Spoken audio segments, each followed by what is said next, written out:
If we go back a little bit in history, through the 1970s, everything was really produced by very talented craftsmen.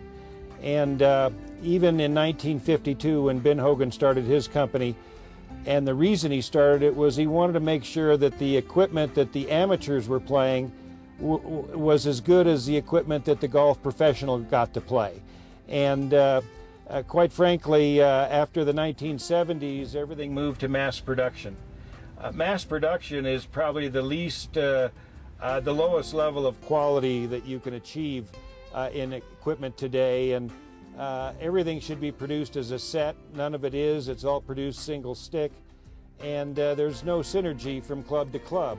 The reason for starting this company was specifically with all the new technologies we had in production and manufacturing. I wanted to make sure that we could build equipment that was finely tuned, high quality, and would allow the golfer an opportunity to lower their scores substantially. Back in 1996, when we started this company, custom fitting golf clubs was still in sort of an infant stage, and Don and I, both being above average in terms of our height and our builds, we both struggled with finding equipment that was going to suit our game properly, suit our body and swing style properly.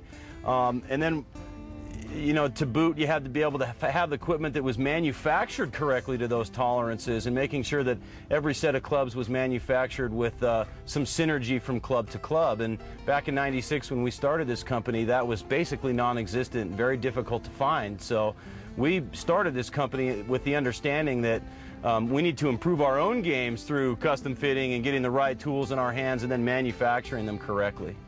It's very difficult for golfers to understand that a set of clubs they may have purchased wherever, whatever brand it is, that errant shots flying all over the golf course are anything a result but their own bad swings. And that isn't the case. It's a result of the equipment being untuned, not tuned at all.